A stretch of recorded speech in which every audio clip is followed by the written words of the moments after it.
Hyacinths are the biggest of the macaws. They are a protected species in the wild. They're rather difficult to come by.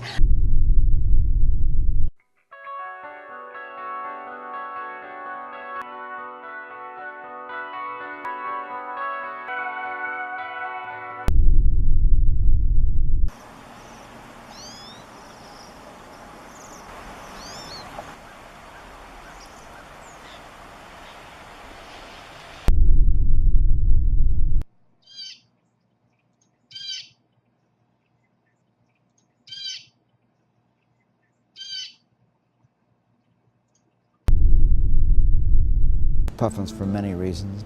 I am in awe of their ability to fly 50 miles an hour through the air, to dive over 100 feet deep.